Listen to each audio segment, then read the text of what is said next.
Hi everyone, good evening. तो जैसा कि हम पिछले वीडियो में बता रहे हैं, सारा यूरोपीय कंपनी का आगमन खत्म कर दिए हैं। कौन कौन? तो आपका पुर्तगाली, फिर डच, ब्रिटेन, फिर उसके बाद डेन, फ्रांसीसी, डेन को ही डेनिश बोलते हैं, फ्रांसीसी, और उसके बाद स्वीडिश। लेकिन इसमें हम बताएंगे जो अब टकराव है, भारत में दो ही शक्तियां रह जाता है। अब भारत में दो शक्तियां कौन कौन रह जाता है? एक का एक, दो। तो जो एक शक्ति है मेरे भाई, वो आपका ब्रिटेन है, और दूसरा जो शक्ति है फ्रांस है। अब ये दोनों कंपनियां में प्रतिस्पर्धा होने लगता है। प्रतिस्पर्धा होने कहने का मतलब कि व्यापारिक टकराव, व्यापार के लिए टकराव होना रहता है। अब व्यापारिक टकराव क्या होता है? आर्थिक लाभ के लिए। आर्थिक लाभ समझ पा रहे हो? आर्थिक लाभ कहने का मतलब पैसा कमाना, मुनाफा कमाना, पूंजीवाद। पूंजीवाद बताया भी थे हम, लेकिन इसमें ऐसा कोई यूज नहीं है। तो फाइनली यही था यहाँ पे। अब भारत में दो ही कंपनियां बच गया, ब्रिटेन और फ्रांस। अब ये दोनों के बीच जो टकराव होता है, इंटरनल और एक्सटर्नल, मतलब आंतरिक मामला में भी हस्तक्षेप होता है, बाहरी। अब कैसे? तो जो ब्रिटेन और फ्रांस है मेरे भाई, ब्रिटेन और फ्रांस है तो यूरोप में है। ब्रिटेन और फ्रांस का लोकेशन जानते हो कहां पे है? याद है? दिमाग में है कुछ? ब्रिटेन कहां पे है, फ्रांस कहां पे है? तो ये चलो, ये यूरोप है, ये ब्रिटेन है, यहाँ पे फ्रांस है। तो ब्रिटेन और फ्रांस में क्या होता है मेरे भाई कि वहां पे झगड़ा होता है, ऑस्ट्रिया का उत्तराधिकार का युद्ध। यूरोप में ऑस्ट्रिया का जो उत्तराधिकार का युद्ध होता है, ये वर्ल्ड हिस्ट्री का चैप्टर है, तो यहाँ पे हम बताएंगे नहीं। सिर्फ ये ध्यान रखना है कि जो समझ में आ रहा है ना, कि ऑस्ट्रिया का उत्तराधिकार का युद्ध है यूरोप में होता है। अब जो ब्रिटेन और फ्रांस हैं, दोनों यूरोप में लड़ते हैं। तो जब यूरोप में लड़ते हैं तो भारत में भी लड़ना स्टार्ट कर देते हैं। जैसे कि हम बताते हैं, यहाँ पे हम दोनों हैं, तो चलो यहाँ पे हम लोग दोनों हैं। लेकिन अगर घर पे कोई, चलो दिल्ली में हम दोनों हैं, तो यहाँ पे लड़ाई झगड़ा कर रहे हैं, लेकिन हम दोनों का अगर लड़ाई झगड़ा होगा तो यहाँ पे जो आपके फैमिली है और हमारा फैमिली, दोनों के बीच में टकराव हो जाएगा। हो जाएगा ना? तो सेम यहीं पे दिखता है कि ऑस्ट्रिया का उत्तराधिकार यूरोप में होता है और उसका प्रभाव भारत में देखने को मिलता है। और वही जो कारण बनता है, कर्नाटक युद्ध का कारण बनता है। अब क्यों है इसका बताएंगे, कर्नाटक युद्ध मूल रूप से क्यों होता है, आंतरिक मामला। तो कर्नाटक जो है एक मतलब स्वतंत्र राज्य रहता है अपना, लेकिन मुगल परिधि से बाहर रहता है कर्नाटक। कर्नाटक में बताया था, याद है कुछ? हाँ, मैं बताया था। यही चलते हम लोकेशन बताते चलते हैं मेरे भाई। समझ में आ रहा है ना? इतना छोटा छोटा चीज ना समझ में बातें नहीं। कर्नाटक ये हो गया, तो कर्नाटक युद्ध का यही कारण है। लेकिन अब देखा जाए तो जो कर्नाटक युद्ध रहता है, तो ये तो हो गया कि ऑस्ट्रिया का उत्तराधिकार हो गया, यहाँ भी लड़ाई झगड़ा होने लगा। लेकिन मूल कारण तो कुछ होगा कि आखिर हम लोग कर्नाटक में ही झगड़ा क्यों करते हैं। मूल तो कारण कुछ होगा ना कि आखिर झगड़ा कर्नाटक में ही क्यों हुआ। बात को समझ पा रहे हो? तो देखो क्या है, कर्नाटक जो आपका है नॉर्थ में या साउथ में, जो पहले बताओ क्या?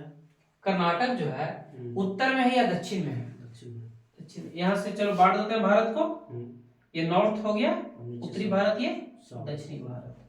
तो कर्नाटक यहाँ पे आपका है ना, कर्नाटक। तो यहाँ पे एक चीज बताए थे मेरे भाई पिछले वीडियो से, हम वीडियो में जब से क्लास ले रहे हैं, जब से एक ही चीज बता रहे हैं कि सारा मामला व्यापार का है। और जो व्यापार का मामला है, मसाला का व्यापार था, सूती वस्त्र बाद में हो जाता है। तो अब ये सारा मामला बस मसाला का है, मसाला क्षेत्र यहाँ पे होता है बहुत ज्यादा। अब ब्रिटेन भी चाहते हैं मसाला क्षेत्र पे कब्जा करना, और फ्रांस भी चाहते हैं मसाला क्षेत्र पर कब्जा करना। तो देखो यहाँ लिखा हुआ है क्या, कि दो प्रतिद्वंदी, प्रतिद्वंदी मतलब समझते हो? दो प्रतिद्वंदी कहने का मतलब कि दोनों तेज है पढ़ने में, तो दोनों में ही टकराव होगा ना, यानी दोनों जो पार्टी हैं मजबूत पार्टी हैं दोनों, ब्रिटेन भी मजबूत है और फ्रांस भी मजबूत है। जब शेर से टकराता है तब जंगल का जो जानवर रहता है वो सारा भाग जाता है। जब शेर अपने नीचे से दहाड़ देता है ना तो दो चार बंदर नीचे से ऊपर से गिर जाता है शेर का दहाड़ से। और शेर जंगल का राजा क्यों कहा जाता है पता है? नहीं, क्योंकि ये शेर और बाघ, बाघ भी बहुत खतरनाक है, लेकिन शेर को जंगल का राजा क्यों कहा जाता है और बाघ का जंगल क्यों राजा क्यों कहा जाता है पता है? जब शेर शिकार करता है तो सामने सिर्फ देखता है, एकदम सामने, बीच में बकरी आ गया, कुत्ता आ गया, मैटर नहीं करता। अगर वो हिरन को भाग रहा तो हिरन को खाकर ही छोड़ेगा, इसलिए शेर जंगल का राजा। अब बाघ का क्या सिस्टम है कि बाघ भाग रहा है किसी के पीछे और बीच में अगर बकरी मिल गई तो बकरी को खा लेगा। ये शेर का सिस्टम नहीं। शेर का था जो मेरा लक्ष्य है वो लक्ष्य को पूरा करेंगे, हम ऐसे देखेगा, सीधा शेर देखेगा अपना कान ऐसे करके, इसलिए शेर जंगल का राजा है। ऐसे लोमड़ी जो है चतुर है, लेकिन लोमड़ी जंगल का राजा है। गैंडा बहुत मजबूत है, जंगल का राजा है, लेकिन शेर कहा जंगल का राजा है? क्योंकि उसके पास बुद्धि भी है, बल भी है, डेडिकेशन, मतलब अपने फोकस, गोल के प्रति फोकस है। और कोई भी आदमी अपने गोल के प्रति फोकस रहेगा तभी उसको कुछ होगा। ये नहीं कि बस ये बीच में फॉर्म आया डाल दिया, उसका तैयारी इसका तैयारी करते रहे बस यही सब। तो यहाँ पे समझो टॉपिक से भटक गए हैं।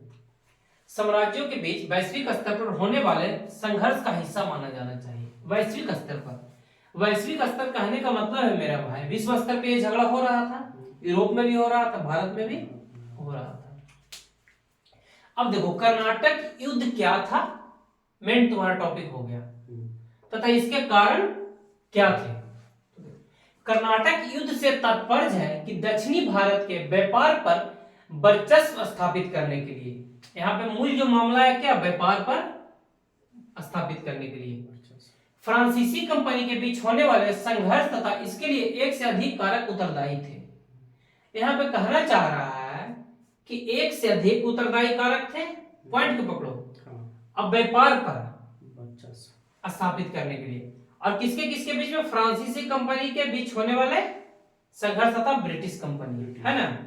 तो सबसे पहले यहाँ पे ये देखो दक्षिण भारत के व्यापार पर, यानी मसाला के क्षेत्र कब्जा करना चाहते हैं, कोई भी व्यापार हो, ब्रिटिश और फ्रांसीसी कंपनी के बीच, ये बता रहे हैं कि ब्रिटिश और फ्रांसीसी कंपनी के बीच है होने वाले संघर्ष, इसके लिए एक से अधिक कारक उत्तरदायी थे। यहाँ पे समझ में नहीं आया होगा, एक से अधिक कारक उत्तरदायी कहने का मतलब ऑस्ट्रेलिया का उत्तराधिकार जो है, व्यापार का मामला चल रहा है, प्लस कर्नाटक का अंदरूनी मामला हो जाता है, कल बताएंगे इसको हम।